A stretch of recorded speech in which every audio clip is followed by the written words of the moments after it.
संभालो, श्रेष्ठ कर्म कर अपने को, मानव से देव बना लो।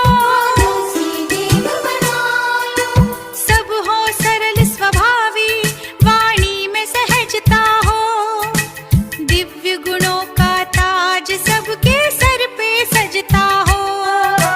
दृष्टि में शीतलता, हृदय में धीरज हो, जग में रहें यूं हम जूं जल में नीरज हो। महका महका मन हो खिला खिला, सबसे बड़ी पूंजी है पवित्रता। महका महका मन हो खिला खिला, सबसे बड़ी पूंजी है पवित्रता। तन एक मंदिर हो, मन एक दर्पण हो, हर आचरण हमारा पावन पावन हो। प्रभु ने हम बच्चों से यही कहा, सबसे बड़ी पूंजी है पवित्रता।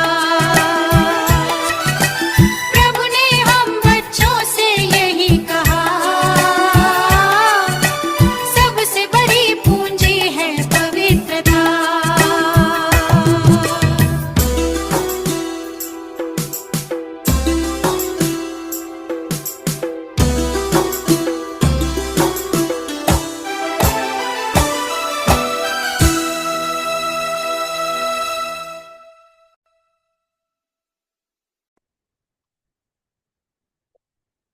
ओम शांति।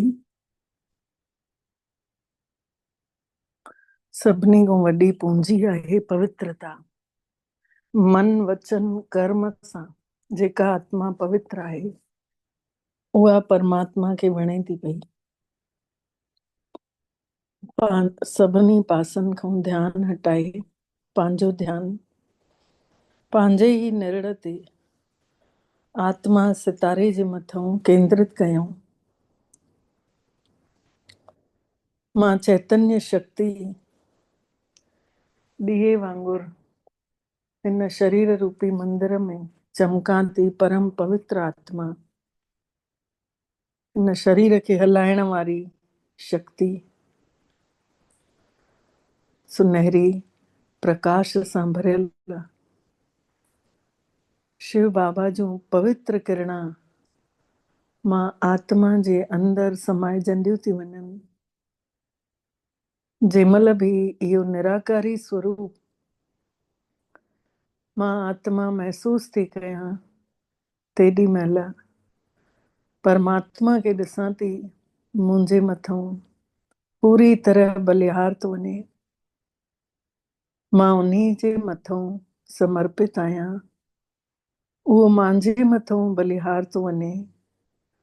इहो पवित्र स्वरूप मुंहिंजे मिठड़े बाबे खे वणे थो, त मां आत्मा पंहिंजे ई फरिश्ते लाइट जे स्वरूप सां महसूस थी कयां हिन शरीर खे सां गॾु लाइट जी देह सां हिकदमि हल्की रुईअ वांगुरु उॾिरदे वञा थी। महसूस कयूं उॾिरदे उॾिरदे पहुचूं था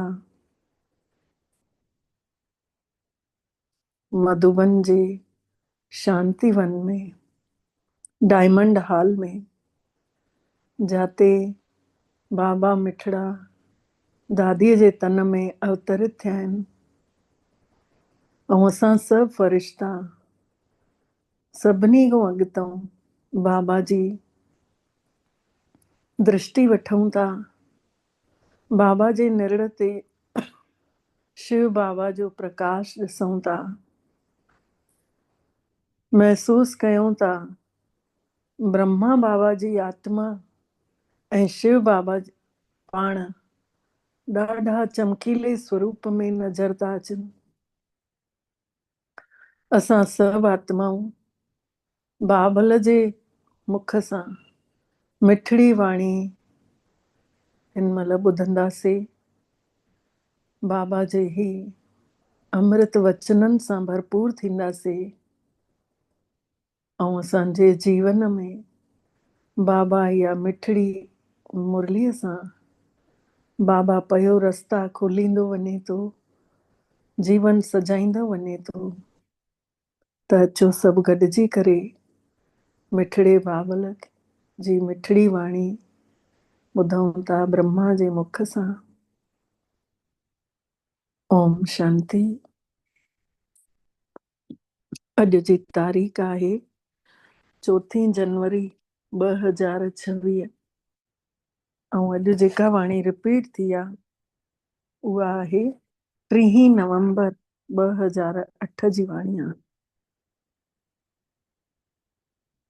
सुबुह जी वाणी अव्यक्त बाबल मिठड़े जी। फुल स्टॉप लॻाए करे पूरी पवित्रता जी पंहिंजे जीवन में धारणा करे मन जी सकाश सां, मन जी शुभ भावनाउनि सां सुख ऐं शांतीअ जी अंजलि ॾियण जी सेवा कयो। सभिनी खे मन जी सेवा करणी आहे। सुख शांती पवित्रता जूं किरणा असां सभिनी आत्माउनि मां निकिरनि थियूं फरिश्ते स्वरूप मां ऐं पूरे भूमंडल ते पवंदियूं थियूं वञनि। पूरी धरती परमात्मा जी किरणनि सां भिॼंदे भिॼंदे नम्र थी थींदी वञे। हर आत्मा जे अंदरि नम्रता थी ईंदी वञे। सुख शांति जूं किरणा हर आत्मा खे ताक़त थी ॾियनि। कमज़ोर आत्माउनि खे बल थो मिले। महसूस कयूं हर कोई परमात्मा जे प्यार लाइ प्यासो वेठो आहे। हर कंहिंजूं अखियूं मथे नज़र थियूं करे बीठियूं आहिनि। कॾहिं असांजा दुखड़ा टरंदा। महसूस कयूं बाबल मिठड़ो पाण उन्हनि जी पालना करनि था। घर वेठे वञी उन्हनि खे अनुभव कराइनि था। त बाबा चवनि था फुल स्टॉप लॻाए करे पूरी पवित्रता जी धारणा करे मन जे सकाश सां सुख शांतीअ जूं किरणा ॾियण जी सेवा कयो। अॼु बाबल मिठड़ो चइनिनि पासनि जी महान आत्माउनि खे ॾिसी रहिया आहिनि। छा महानता कई? छा महानता आहे? बाबा पुछनि था। उहा महानता जेका दुनिया असंभव चए थी ऐं तव्हां संभव करे ॾेखारियो अथव, उहा आहे पवित्रता जो विर्त। तव्हां सभिनी ने पवित्रता जो विर्त धारण कयो अथव।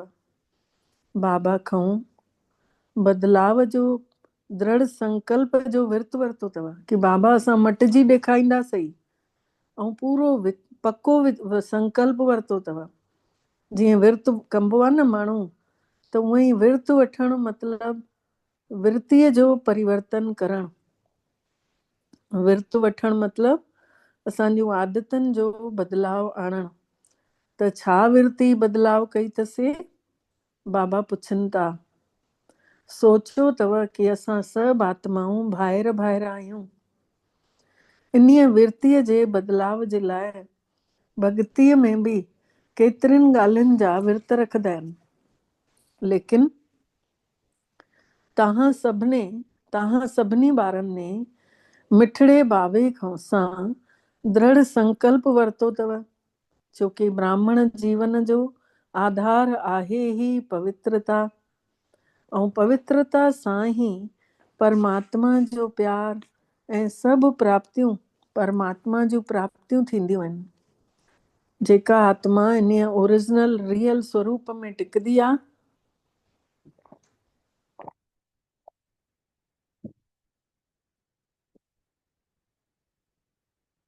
उन्ही खे परमात्मा जो प्यार अनुभव थींदो आहे, पवित्र प्यार।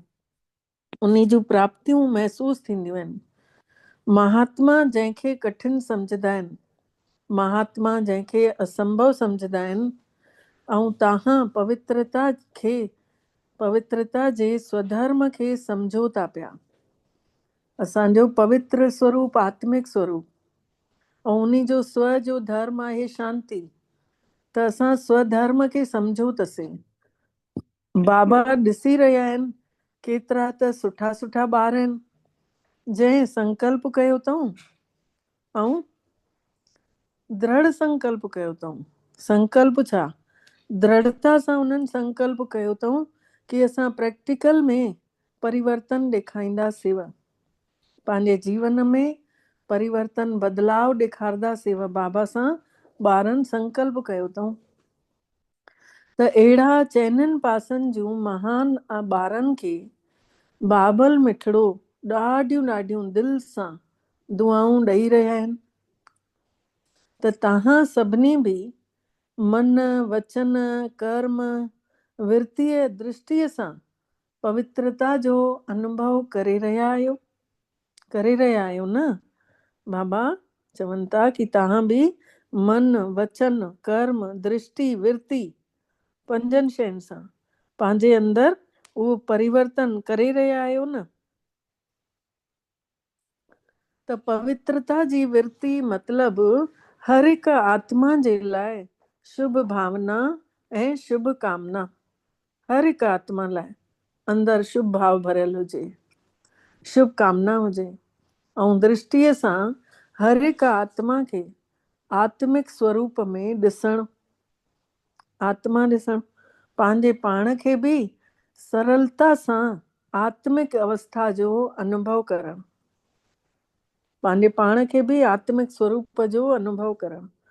त ब्राह्मण जीवन जो महत्व मन वचन कर्म जी पवित्रता आहे।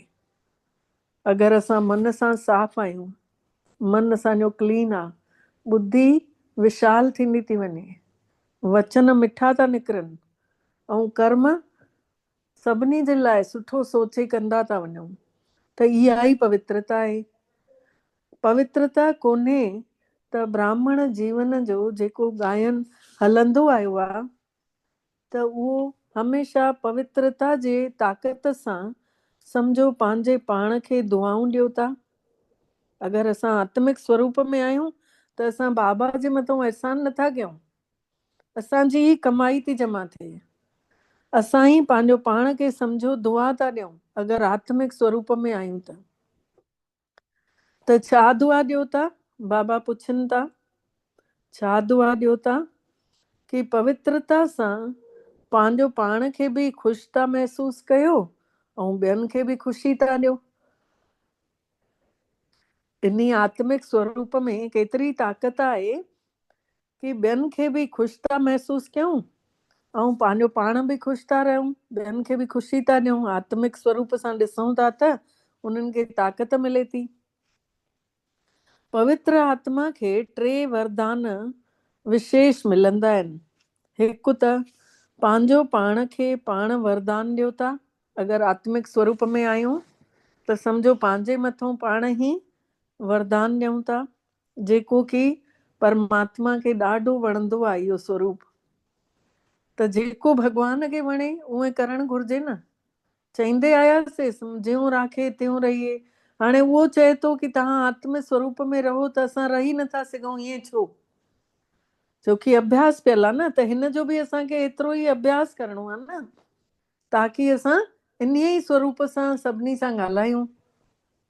वरदाता बाबे जो हिकु त पंहिंजो पाण जो प्यारा था ठही वञो, भॻवान खे वणो था, वरदानी मूर्त ठही आओ। ॿियो आहे वरदाता बाबा जे ॾाढो साम्हूं उन्ही जी दिलि जा ॿार था ठही वञो, अगरि आत्मा स्वरूप में आहियूं त।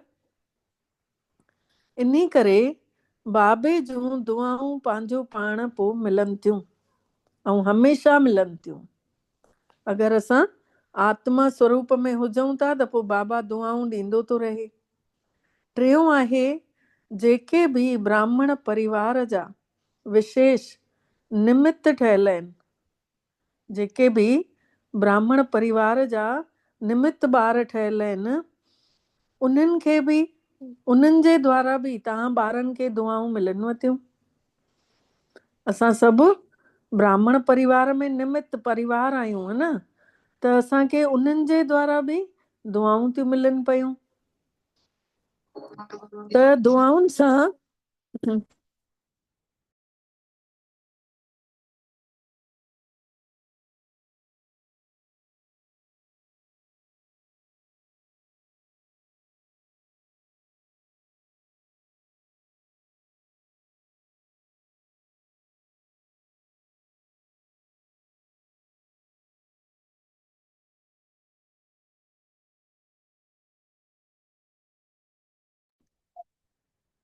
त बाबा चवनि था उन्हनि जे द्वारा बि परिवार, ब्राह्मण परिवार जे द्वारा बि तव्हांखे दुआऊं मिलनि थियूं। टिनिनि जूं दुआउनि सां हमेशह उॾंदा रहो था, ॿियनि खे बि उॾाईंदे रहो था, पाण बि उॾो था, ॿियनि खे बि उॾायो था। हल्को कयूं था न सभिनी खे। मेडिटेशन जो कोर्स कराइण सां आत्माऊं हल्की थियूं थी वञनि न। त तव्हां सभिनी बि पंहिंजो पाण खां पुछो। बाबा चवनि था पंहिंजो पाण खां पुछो, पंहिंजे पाण खे चेक कयो कि पवित्रता जी ताक़त ऐं पवित्रता जो फल हमेशह अनुभव कयो था। पवित्रता जी ताक़त हमेशह अनुभव कयो था। हमेशह रूहानी नशो दिल में इहा फलक हुजेव थी, नशो हुजेव थो।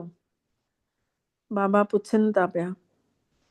कॾहिं कॾहिं कोई कोई ॿार जॾहिं अमृत वेले मिलन मनाइनि था बाबा सां, रूरियान करनि था, त पतो अथव छा चवनि था ॿार बाबा खे? छा चवंदा आहिनि? पवित्रता सां जेको अति इंद्रिय सुख जो फल मिलंदो आहे उहो हमेशह महसूस नथो थिए। कॾहिं रहे थो, कॾहिं नथो रहे, छोकी पवित्रता जो फल ई अति इंद्रिय सुख आहे न। त बाबा खे ॿार हीअं रूरियान करे अमृत वेले चवनिसि था कि असां हमेशह अति इंद्रिय सुख में छो न था उन ख़ुशबू में हुजऊं। त बाबा उन जे उत्तर में चवनि था पंहिंजे पाण खां पुछो, मां आहियां केरु? हमेशह अति इंद्रिय सुख जे महसूस था कंदो आहियां या कॾहिं कॾहिं कंदो आहियां? त पंहिंजे पाण खे छा चवराईंदा आहियो? सभु ॼणा नालो लिखंदा आहियो न। छा लिखंदा आहियो? कि बी के फलाणो, बी के फलाणी। ऐं पंहिंजे पाण खे मास्टर सर्वशक्तिमान चवंदा आहियो न। त जॾहिं तव्हां सभु मास्टर सर्वशक्तिमान आहियो न, त जेके सम्झनि था कि असां मास्टर सर्वशक्तिमान आहियूं ऐं हमेशह आहियूं, कॾहिं कॾहिं न आहियूं, उहे हथ मथे खणनि। जेके सम्झनि था कि असां मास्टर सर्वशक्तिमान आहियूं ऐं हमेशह मास्टर सर्वशक्तिमान आहियूं, त उहे हथ मथे खणनि। बाबा चवनि था सदा, सदा शब्द यादि रखो। ॾिसणो आहे, सोचणो आहे, सदा अथव, हमेशह अथव। बाबा जो नालो छा आहे? सदा शिव। त असां बि सदा अति इंद्रिय सुख में आहियूं, उन जा ॿार आहियूं। त डबल फॉरनर्स हथ मथे नथा खणनि पिया। बाबा विदेशियुनि खे चवनि था कि तव्हां हथ नथा मथे खणो, थोरो थोरो खणो था पिया।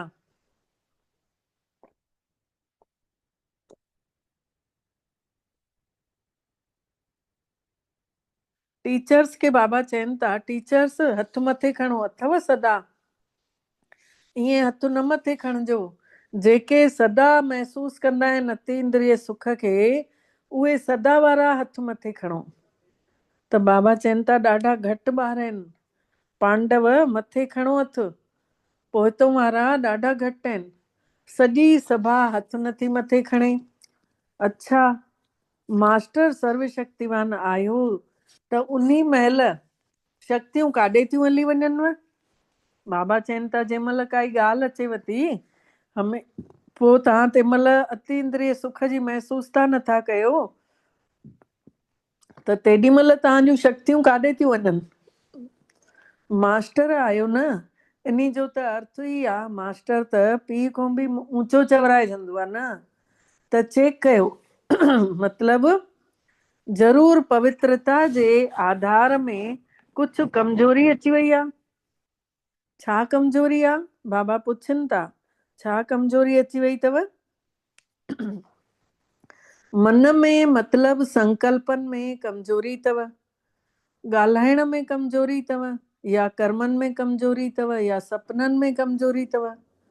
छोकी पवित्र आत्मा जो मन वचन कर्म संबंध संपर्क सपना सभु शक्तिशाली हूंदा आहिनि। जेके पवित्र आत्मा हूंदियूं आहिनि उन्हनि जा सपना बि शक्तिशाली हूंदा आहिनि। जॾहिं विर्त वठी वरितो अथव, विर्ती खे मटण जो, पंहिंजो पाण जो बदलाव करण जो विर्त कयो अथव न, त कॾहिं कॾहिं छो बाबा चवनि था पोइ कॾहिं कॾहिं अतींद्रिय सुख छो मिलेव थो? पोइ त हर समय मिलणु घुर्जेव। समय खे ॾिसी रहिया आहियो, समय जी पुकार, भगतनि जी पुकार, आत्माउनि जी पुकार ॿुधी रहिया आहियो न।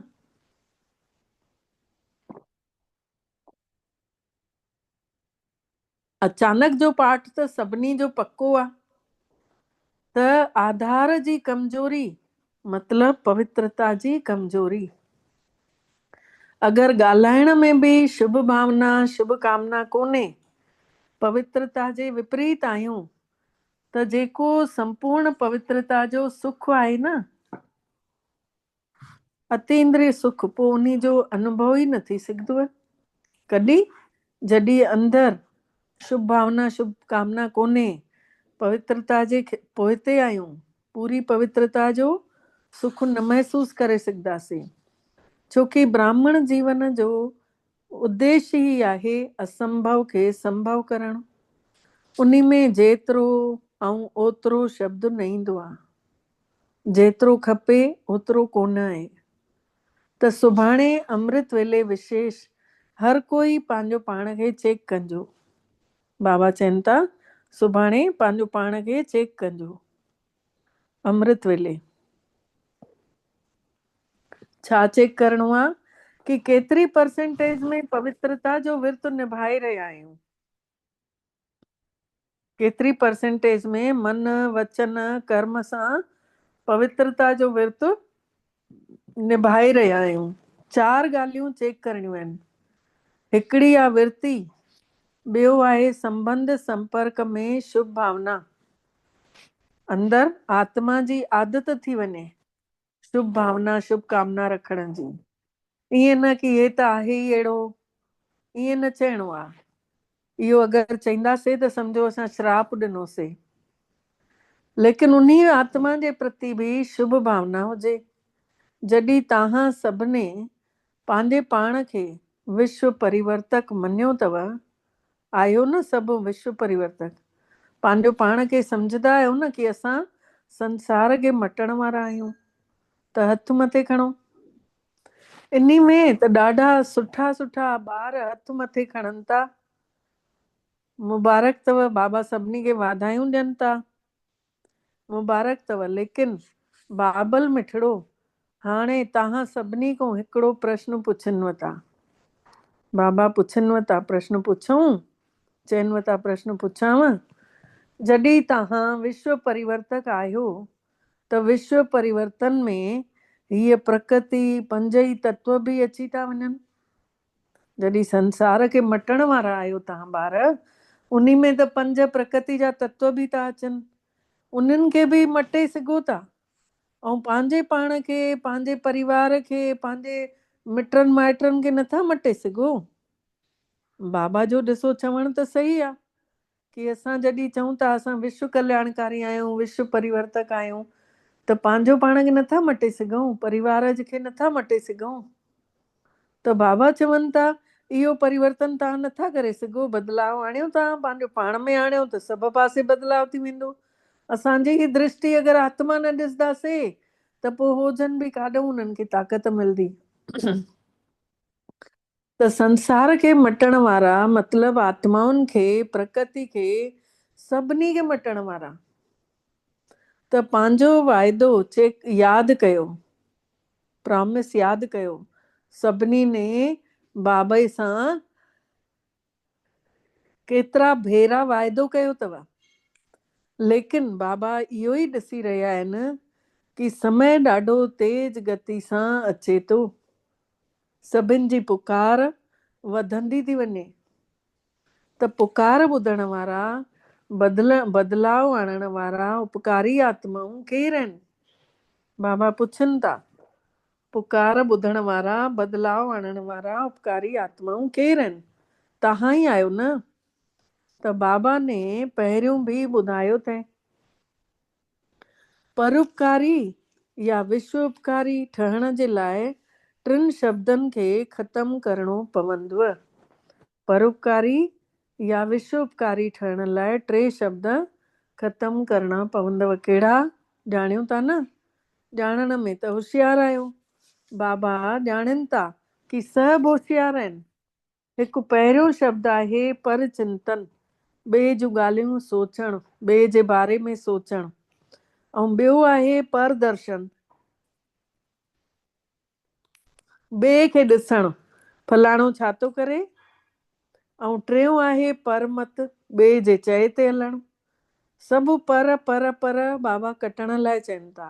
इहे 3 अथव पर, परमत, परदर्शन, परचिंतन।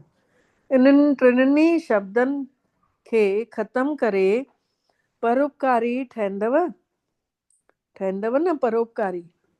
त इहे 3 शब्द ई विघ्न जो रूप ठहनव था। यादि अथव न? नई ॻाल्हि कोन्हे। त सुभाणे चेक कजो अमृत वेले। बाबा सुभाणे अमृत वेले जो एॾो होमवर्क ॾियनि था। विर्तीअ खे मटियो, पंहिंजो पाण खे चेक कयो, मुंहिंजे अंदरि शुभ भावना शुभकामना आहे की न, मां सभिनी खे मन सां सकाश ॾींदी आहियां की न, सुख शांति जूं किरणा फैलाईंदी आहियां की न, ॿिए जूं ॻाल्हियूं थोरी सोचंदी आहियां, व्यर्थ थोरी सोचींदी आहियां, ॿिए जे चए ते थोरी हलां थी। सभु अमृत वेले बाबा सुभाणे ई चेक कंदा। ऐं चकर लॻाइण त ईंदा ई आहिनि। त बाबा बि चकर लॻाईंदा आहिनि, ॾिसंदा कि छा करे रहिया आहिनि ॿार। सुभाणे कोई बि अमृत वेलो मिस न कजो, बाबा ईंदव पक। छोकी हिन महिल ज़रूरत आहे समय अनुसार, पुकार जे अनुसार हर हिकु दुखी आत्मा खे मन जी सकाश सां सुख शांतीअ जूं किरणा ॾियणियूं अथव। हर हिकु आत्मा खे इहा पुकार आहे आत्माउनि जी। कारण छा आहे? बाबा पुछनि था कारण छा आहे? बाबा कॾहिं कॾहिं ॿारनि खे अचानक ॾिसंदा आहिनि, छा करनि था पिया ॿार, हे छा था कनि? छोकी ॿारनि सां प्यार त अथसि न, त ॿारनि सां गॾु वञिणो अथसि। कोई बि माउ पीउ ॿार खे सुधारींदो त काथे चंबो हणणो पवंदो अथसि, काथे दड़को ॾियणो पवंदो अथसि, काथे मिठो बि ॻाल्हाइणो पवंदो अथसि। त तॾहिं त ॿार पोइ सम्झंदो आहे, पोइ सम्झंदो आहे मुंहिंजो भलो त करे थो। त बाबा चवनि था ॿारनि सां गॾु वञिणो आहे न, मूंखे अकेलो थोरी वञिणो आहे। त गॾु हलंदव न? हलंदव गॾु? हे अॻितों वारा हथ नथा मथे खणनि, न हलंदव? हलणो अथव न? त बाबल बि ॿारनि जे करे इंतज़ारु करे रहिया आहिनि। एडवांस पार्टी, तव्हांजूं दादियूं, तव्हांजा विशेष पांडव भाइर, तव्हां सभिनि जो इंतज़ारु करे रहिया अथव। उन्हनि बि दिलि में पको वादो कयो अथऊं कि असां सभु गॾु हलंदासीं। थोरा न, सभु जा सभु गॾु हलंदासीं। बाबा सां वाइदो कयो अथऊं। त सुभाणे अमृत वेले चेक कजो। छा करिणो आहे चेक? कि मां में कहिड़े ॻाल्हि जी कमी आहे। छा मन सां या वाणी सां या कर्मनि में अचण जी कमी आहे? बाबा ने हिकु भेरो सभिनी सेंटरनि जो चक्कर लॻाए। बाबा चवनि था ॿुधायांव छा ॾिठो सेंटरनि में, कमी कहिड़ी ॻाल्हि जी हुई ॿुधायांव? त इहो ई ॾिसण में आयुसि कि हिकु सेकेंड में पंहिंजो पाण खे बदिलाव करे फुल स्टॉप लॻाइणु, इन जी कमी हुई।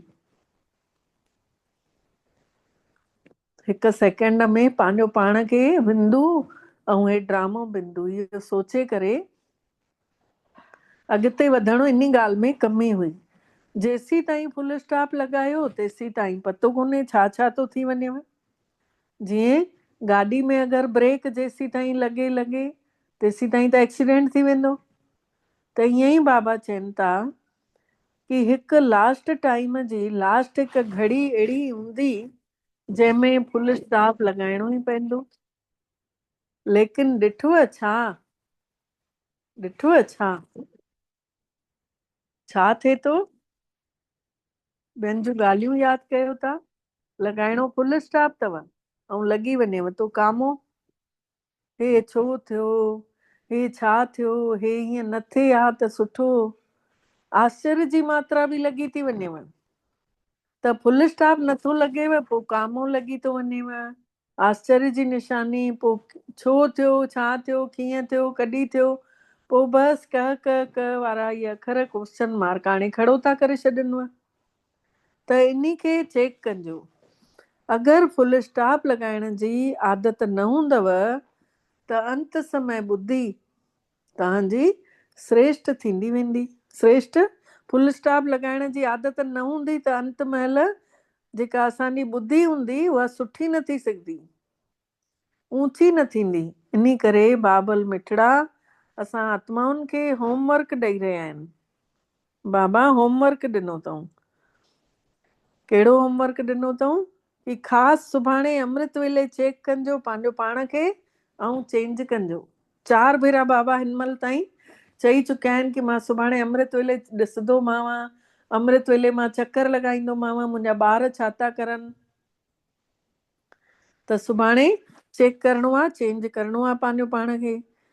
त हिन महिल 18 जनवरी ताईं 1 सेकेंड में फुल स्टॉप लॻाइण जो बार बार अभ्यास कयो, ऐं करिणो ई पवंदो न। जनवरी महीने में सभिनी खे बाबा जहिड़ो ठहण जो उमंग ईंदो आहे न, कि असां बाबा जीअं पूरो नियमनि ते हली ॾेखारियूं। त 18 जनवरी में सभिनी खे पंहिंजी पंहिंजी चिटकी लिखी करे बॉक्स में विझणो अथव। 18 तारीख़ ताईं छा रिजल्ट रहियो, फुल स्टॉप लॻाए या लॻायो फुल स्टॉप था ऐं लॻी वञे थी मात्रा, लॻायूं फुल स्टॉप था ऐं मात्रा थी लॻी वञे। बाबा चवनि था ईअं थोरी आहे, ईअं रिजल्ट न अचणु घुरिजे। पसंदि अथव इहो, पसंदि अथव त कंधु लोॾियो, छोकी बाबा जो ॿारनि सां ॾाढो प्यारु आहे। अकेलो नथो वञणु चाहे बाबा, अकेले न वेंदा। चवनि था त पोइ छा कंदव, हिन महिल तेज गति सां पुरुषार्थ कयो, ॾाढो तीव्र पुरुषार्थ जंहिंखे चइजे। हिन महिल ढिलो ढालो पुरुषार्थ सफलता न ॾेवारे सघंदव। त पवित्रता जी पर्सनैलिटी ऐं रियलिटी ऐं रॉयल्टी चयो वेंबो आहे न, पवित्रता जी पर्सनैलिटी, रियलिटी ऐं रॉयल्टी चयो वियो आहे न। त पंहिंजी रॉयल्टी खे यादि कयो। अनादि रूप में बि तव्हां आत्माऊं बाबा सां गॾु पंहिंजे देश में विशेष आत्माऊं आहियो। हाणे हलूं परमधाम, उहो अनुभव कयूं जेको बाबा चवनि था। अनादि रूप में बि तव्हां आत्माऊं बाबा सां गॾु उन्ही देश में परमधाम में विशेष आत्माऊं आहियो। जीअं आसमान में विशेष सितारो चमकंदो आहे, उअं ई तव्हांजो अनादि रूप में विशेष सितारा चमको था। त पंहिंजे अनादि काल जी सच्चाई खे यादि कयो, पंहिंजे अनादि काल जी सच्चाईअ खे यादि कयो। पोइ सतयुग में जॾहिं अचो था त पोइ देवता रूप जी रॉयल्टी यादि कयो। पहिरियों बिंदु रूप जी रॉयल्टी, पोइ सतयुग में देवता रूप जी रॉयल्टी। सभिनी जे मथे ते लाइट जो ताज अथव न, रॉयल्टी जो लाइट जो ताज। ऐं अनादि ऐं आदि केतिरी रॉयल्टी आहे। पोइ द्वापर में अचो तॾहिं बि तव्हांजे चित्रनि जहिड़ी रॉयल्टी त ॿियो कंहिंजी बि कान्हे। द्वापर युग में अचण सां असांजे देवी देवताउनि जे चित्रनि जहिड़ी रॉयल्टी त ॿियो कंहिंजी बि कान्हे। नेताउनि जी बि कोन्हे, अभिनेताउनि जी बि कान्हे, धर्म आत्माउनि जी बि कान्हे। जेके उहे चित्र ठाहींदा आहिनि, लेकिन तव्हांजे चित्रनि जी पूजा ऐं हुननि जे तव्हांजे चित्रनि जी विशेषता केतिरी रहियल आहे। देवी देवताउनि जी पूजा, देवी देवताउनि जा गुण केतिरा चवाया अथऊं। चित्र खे ॾिसी करे सभु ख़ुशि थी वेंदा आहिनि, चित्रनि सां केतिरियूं दुआऊं वठंदा आहिनि। त इहो सभु रॉयल्टी जेका आहे पवित्रता जी आहे। पवित्रता ब्राह्मण जीवन जो जन्म सिद्ध अधिकार आहे। पवित्रता जी कमी ख़तम थियणु घुर्जेव। ईअं न कि थी वेंदो, बाबा चवनि था इहा कमी त ख़तम थी वञणु घुर्जेव। उन्ही महिल वैराग अची वेंदव त पोइ थी वेंदो। बाबा चवनि था उन्ही महिल वैराग अची वञेव त थी वेंदो। ॻाल्हियूं त सुठियूं सुठियूं ॿुधायो था, बाबा तव्हां चिंता न कयो थी वेंदो। लेकिन बाप दादा खे हिन जनवरी महीने ताईं स्पेशल पवित्रता में हर हिकु ॿार खे भरपूर करणो अथसि। पवित्रता में जनवरी महीने ताईं कोई बि माउ पीउ हूंदो ॿार खे दड़को बि ॾींदो, प्यार बि कंदो, काथे थप्पड़ जी ज़रूरत पई त थप बि हणंदो आहे। त बाबा बि चाहे थो हिन जनवरी महीने ताईं मुंहिंजा ॿार स्पेशल पवित्रता में आत्मिक स्वरूप में ॾींहं राति कंटिन्यू हुजनि ऐं हर हिकु आत्मा खे भरपूर बि कंदा। अगरि आत्म स्वरूप में हूंदासीं त ॿियनि खे बि उअं ई ॾिसंदासीं, उन्हनि खे बि ताक़त मिलंदी आहे। पवित्रता छड़ो ब्रह्मचर्य खे न चइबो आहे। व्यर्थ जा वीचार, फालतू जा वीचार बि त पवित्रता आहे। व्यर्थ जो ॻाल्हाइणु, व्यर्थ जो ॿोल ॿोलणु, रोब सां जेके ॻाल्हाईंदा आहिनि न, तिखो तिखो, जंहिंखे चवंदा आहिनि क्रोध जो अंश रोब, उहो बि ख़तम थी वञेव इन आत्मिक स्वरूप सां। त संस्कार अहिड़ा ठाहियो जो परियों खां ई तव्हांखे ॾिसी करे पवित्रता जा माण्हू वाइब्रेशन वठनि। अहिड़ा संस्कार तव्हांजा ठही वञनि। छो कि तव्हां जहिड़ी पवित्रता जेका रिजल्ट में आत्मा बि पवित्र त शरीर बि पवित्र, डबल पवित्रता मिली अथव। कॾहिं जंहिं महिल सतयुग में आहियूं त तंहिं महिल आत्मा बि पवित्र आहे त शरीर बि पवित्र आहे। डबल पवित्रता। जॾहिं बि कोई ॿार पहिरियों ईंदो आहे त उन्ही खे पीउ जो वरदान छा मिलंदो आहे? यादि अथव छा मिलंदो आहे उन्ही खे? पीउ जो वरदान उन्ही खे मिलंदो आहे न, पवित्र ठहो, योगी ठहो। त इहे ॿई ॻाल्हियूं, हिकु त पवित्रता, ॿियो फुल स्टॉप लॻाइणु, पोइ वरी योगी ठही वेंदव। त पसंदि अथव न इहो पवित्रता जो चैप्टर? त बाबा अमृत वेले सुभाणे चक्कर लॻाइण ईंदा, सेंटरनि ते बि लॻाईंदा ऐं घर घर में लॻाईंदा, पंहिंजे हर हिकु ॿार खे ॾिसण ईंदा। बाबल मिठड़ो हिकु सेकेंड में चइनिनि पासे चक्कर लॻाए करे अची थो सघे पियो। त हिन जनवरी अव्यक्त महीने में कोई नयो प्लान ठाहियो, सेवा जे लाइ कोई नयो प्लान ठाहियो।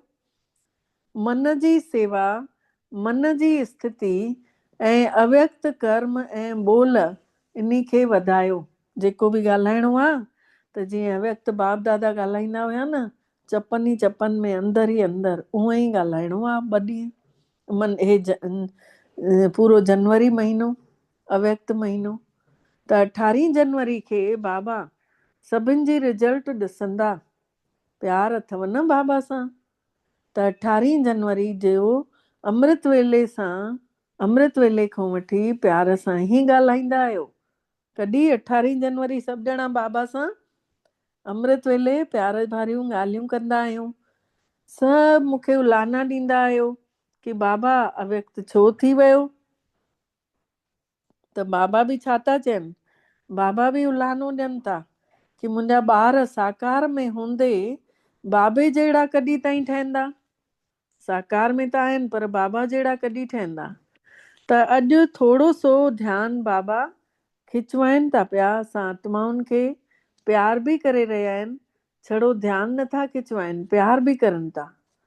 त प्यार बि आहे छोकी बाबा इहो ई चाहिनि था कि मुंहिंजो हिकु ॿार बि न रहिजी वञे। हर कर्म जी 12 चेक करणो अथव।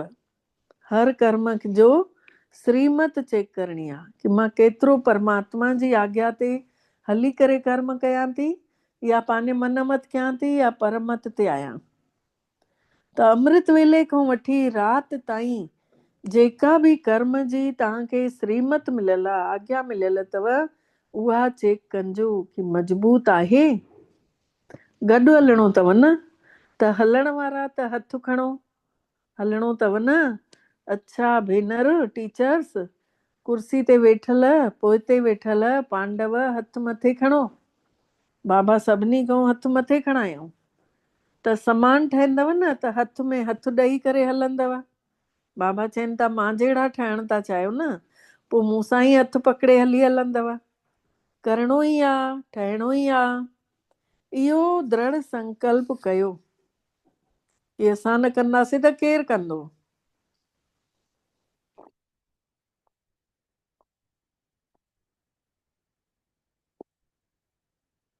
त 15-20 ॾींहं इहा दृढ़ता हुजेव थी, पोइ धीरे धीरे थोरी लापरवाही थी अची वञेव, त उहा अलबेलेपन खे ख़तमु कयो, लापरवाही बि न कयो।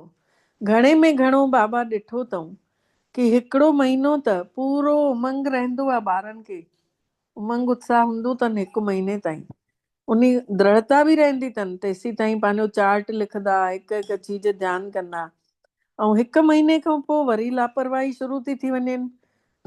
त हाणे हे साल ख़तमु थींदो जंहिंमहिल, त छा ख़तमु कंदव? बाबा पुछनि था छा ख़तमु कंदव? साल ख़तमु कंदव? साल ख़तमु कंदव कि साल सां गॾु जेको बि जंहिं संकल्प में बि धारणा में बि कमजोरी अथव उन खे समाप्त कंदव?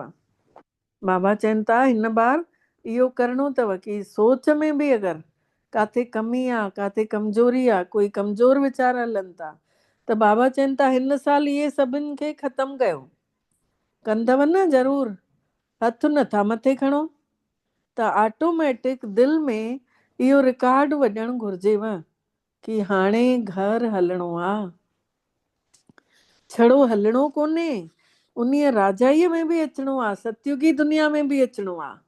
अच्छा, पोइ बाबा चवनि था जेके पहिरियों भेरो आया आहिनि बाबा सां मिलण, उहे हथ मथे खणो या बीह रहो।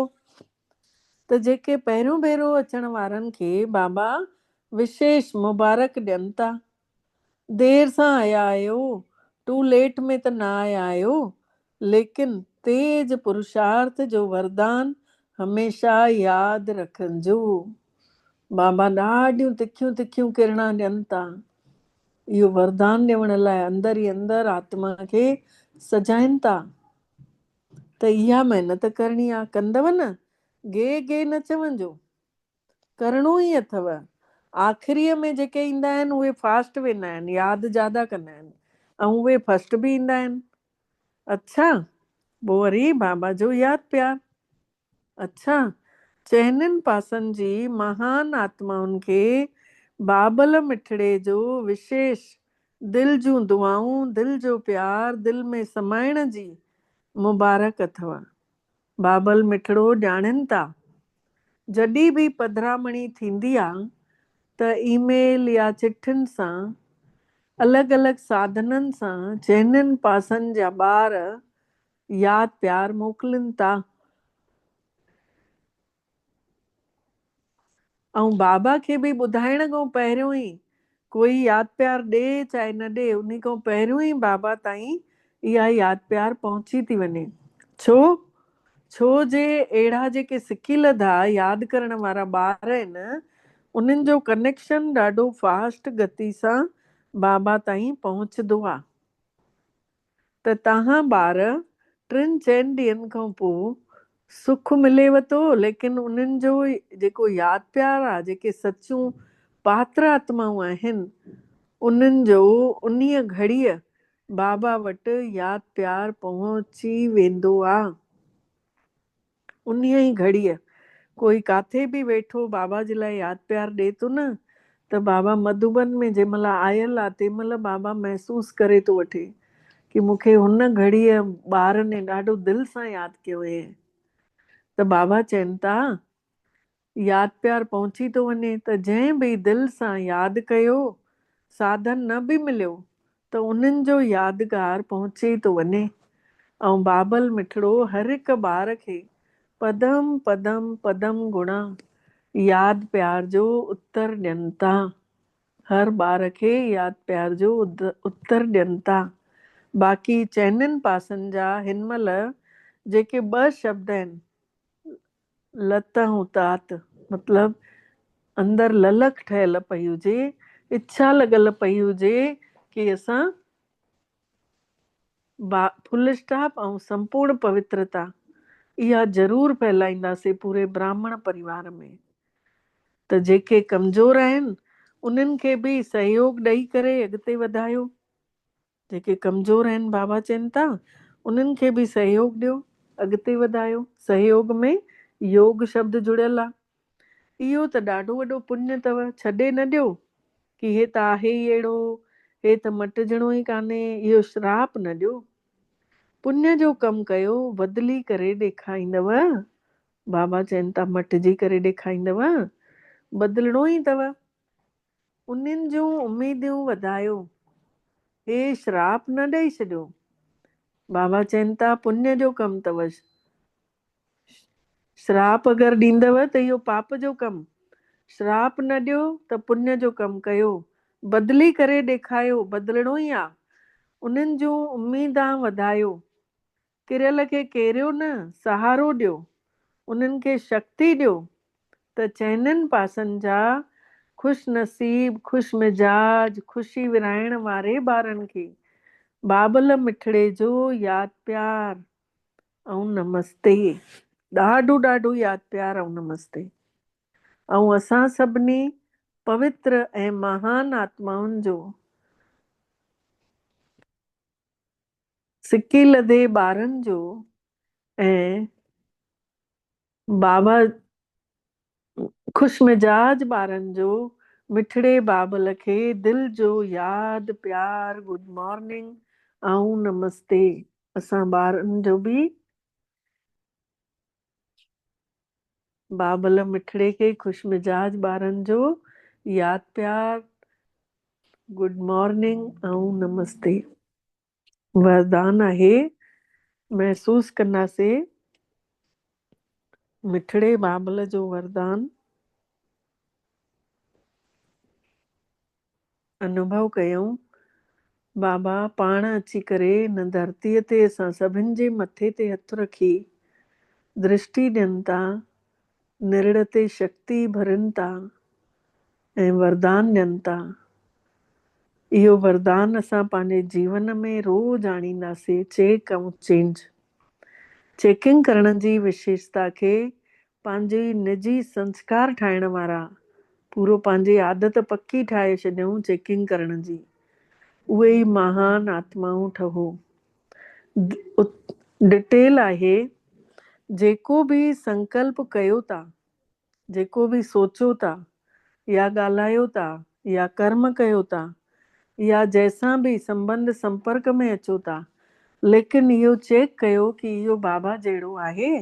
मां जेको सोचां थी बाबा बि ईअं सोचींदा हुया, मां जेके कर्म कयां थी बाबा जा बि इहे ई कर्म हुया न। पंहिंजो पाण खे मैचिंग करिणो आहे, मिलायो, प्रैक्टिकल में पोइ आणियूं, पहिरियों मैच कयूं कि बाबा जी ऐं मुंहिंजी ॿिन्हिनि जी मैचिंग आहे न। जीअं स्थूल में बि केतिरनि आत्माउनि जूं आदतां हूंदियूं आहिनि न कि पहिरियों चेक कंदा आहिनि, पोइ स्वीकार कंदा आहिनि। ईअं ई तव्हां पवित्र ऐं महान आत्माऊं आहियो। वॾा वॾा मिनिस्टर जेके हूंदा आहिनि न, रोटी ईंदी अथनि त पहिरियों चेक कराईंदा आहिनि, उन खां पोइ खाईंदा आहिनि। त असां बि पंहिंजी हर एक्टिविटी खे चेक कयूं कि असांजी हीअ एक्टिव बाबा वांगुरु आहे। त असां उहो प्रैक्टिकल कंदासीं तॾहिं अॻिते वधंदासीं। त अहिड़ियूं तव्हां महान पवित्र आत्माऊं आहियो त चेकिंग जी मशीनरी खे तेज कयो। इन खे ई पंहिंजो निजी संस्कार ठाहे छॾियो। इहा ई सभिनी खां वॾी महानता अथव। सभिनी खां वॾी महानता इहा अथव। स्लोगन आहे, पूरा पवित्र ऐं योगी ठहण ई प्यार जो रिटर्न ॾियणो आहे। पूरो पवित्र ऐं योगी ठहण ई भॻवान जे प्यार जी मोट आहे। अगरि असां आत्मिक स्वरूप में सॼो ॾींहुं हुजऊं था योग सॼो ॾींहुं हले थो त पोइ इहो ई आहे, भॻवान खे पोइ असां वणूं था, पोइ असांजो प्यार बाबा बि स्वीकारे थो पियो।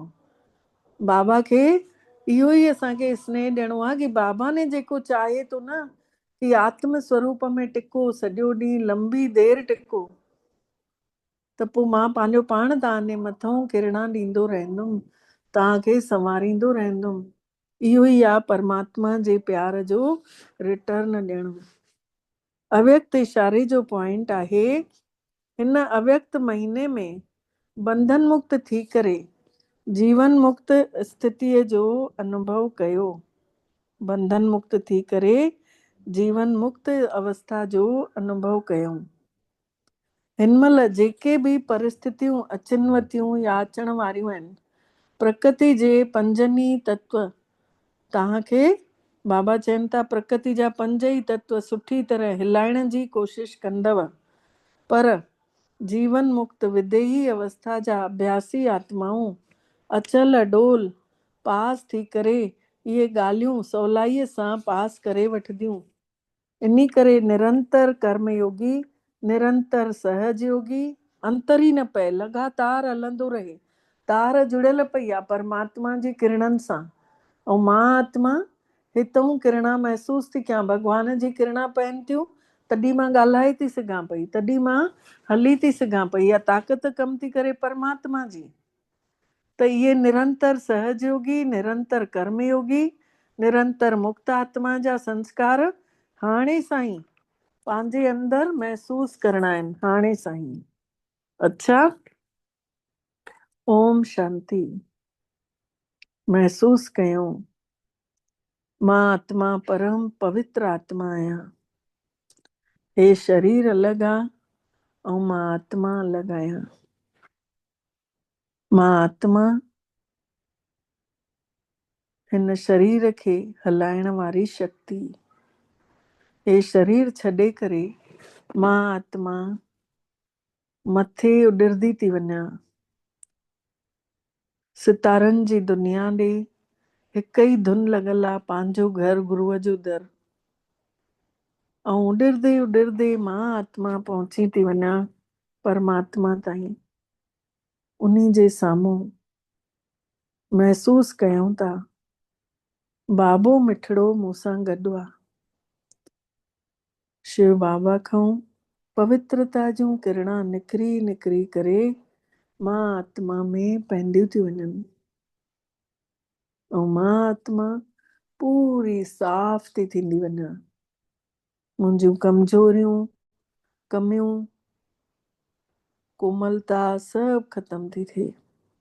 मां पूरी तरह स्वच्छ ऐं साफ़ महसूस थी कयां। जन्मनि जन्मनि जा पाप कटजंदा था वञनि, बंधन कटजंदा था वञनि। नयो उजालो, नई रोशनी, नयो उमंग उत्साह मन बुद्धि संस्कारनि में भरपूर थो थींदो वञे। इहे निरंतर किरणा मुंहिंजे अंदरि समाइजंदियूं थी वञनि। पंहिंजो पाण खे ॾिसूं, किरणनि खे ईंदे ॾिसूं। मां आत्मा परमधाम में पूरी तरह परमात्मा जे किरणनि सां सुनहरी थी थींदी वञा, संपूर्ण पवित्र, संपूर्ण स्वच्छ, पूरा पुराणा संस्कार सभु ख़तम, पवित्रता जे सागर जी ॿाहिरि नज़र थी अचां। परमात्मा खां दिव्य गुण शक्तियूं मां आत्मा में समाइजंदियूं थी वञनि। बाबा खां रंग बिरंगी शक्तियूं मां आत्मा में पवंदियूं थी वञनि। मां आत्मा शक्तिशाली किरणनि सां भरपूर थी थींदी वञा। जीअं परमात्मा पिता मुंहिंजो शिव भोलोनाथ भंडारी गुणनि, सभिनी गुणनि सां भरपूर, वरदाननि सां भरपूर, गुणनि जो सागर, उअं ई मां आत्मा बि मास्टर गुणनि जी सागर थी थींदी वञा। ज्ञान, प्रेम, आनंद, सुख, ख़ुशी सभु मुंहिंजे अंदरि भरपूर थींदा था वञनि। निरंतर परमात्मा मां दिव्य रोशनी निकिरंदी निकिरंदी असां सभिनी आत्माउनि में पवंदी थी वञे। महसूस कयूं मां आत्मा मास्टर सर्वशक्तिवान ठही चुकी आहियां।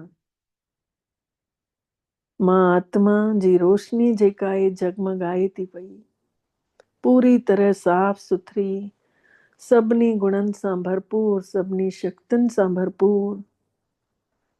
इहे दिव्य किरणा मां में पइजी करे मां ई पूरी विश्व धरतीअ ते पइनि थियूं पयूं।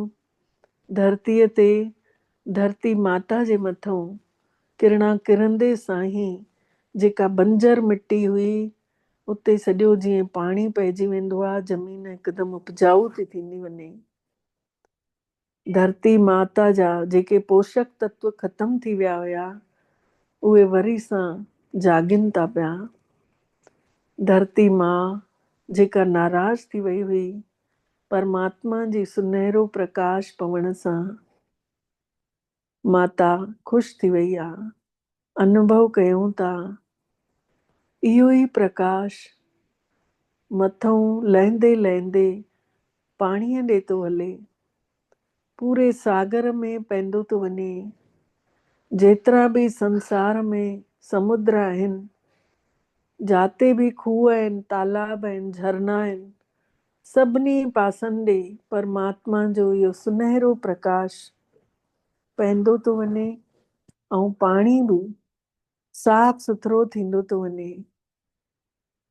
जेको पाणीअ में कचिरो अची वियो हुयो, प्रदूषित थी वियो हुयो, खारो थी वियो हुयो, उहो ई पाणी हाणे मिठो लॻे थो। अनुभव कयूं था इहो पाणी पूरे संसार जो दवा जो कमु करे थो। जेको पीए थो उहो नाम ॻाए थो, छोकी नाम जो नालो हिन पाणीअ में पइजी चुकियो आहे। परमात्मा खे यादि करे हर प्राणी पाणीअ ढुक पीए थो। अनुभव कयूं धीरे धीरे इहो सुनहरो प्रकाश परमात्मा जो हवा में वञे थो ऐं हवा तत्व बि राजी रहे थी। चारों तरफ़ जेका ऑक्सीजन जी घटिताई थी वई हुई, माण्हुनि खे सिलेंडर लॻनि पिया, ओॾे सभिनी ॾे फ्री ऑफ कॉस्ट, कोई क़ीमत न, ईअं ई हवा मिलेनि थी, ऑक्सीजन ईअं ई वधीक मिलेनि थी ऐं हर आत्मा स्वस्थ ऐं मस्त थी रहे। परमात्मा जी रहमत सां हवा तत्व बि ख़ुशि थी थो वञे। महसूस कयूं था उहा ई हवा हाणे हिन हवा में भगवान जूं किरणा पवण सां हिकदमि शीतल शीतल, चारों तरफ़ प्रदूषण ई ख़तम थी वञे।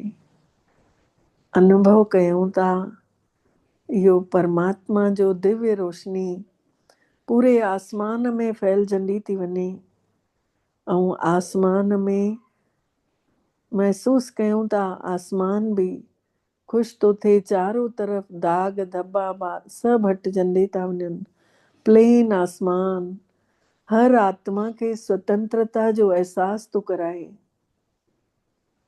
विशाल आसमान थी करे असां सभिनि जी छांव थी करे रहे थो।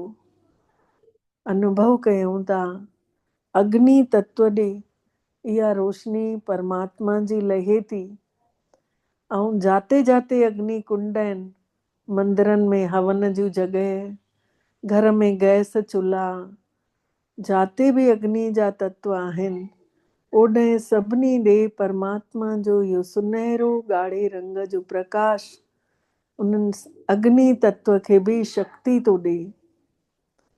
सभिनी आत्माउनि खे बि शक्ति मिलंदे मिलंदे हर आत्मा पंजनि विकारनि जी बाहि मां निकिरनि था। सभिनी खे ज्ञान जी तड़फ थी थिए, सभिनी खे ज्ञान जी प्यास थी लॻे। महसूस कंदे पूरा पंज ई तत्व, प्रकृति जा पंज ई तत्व सभिनी आत्माउनि सूधा सभु शांत शीतल भरपूर था थी वञनि। इन्हनि किरणनि सां पूरे संसार जा दुख दर्द बि ख़तम थी विया। महसूस कयूं था धीरे धीरे पाण सभु हेठि लहूं था ऐं लहंदे सां ई अची पंहिंजे ई पंजनि तत्वनि जे हिन शरीर में अची निरड़ ते समाइजी वञूं था। बाबल मिठड़े खे शुकराना चऊं था। बाबा तव्हांजा दिलि सां शुकराना जे तव्हां असांखे अॼु अहिड़ो अनुभव करायो। असां सभिनी जो पदमा पदम भाग्य जगायो। ओम शांति, ओम शांति, ओम शांति।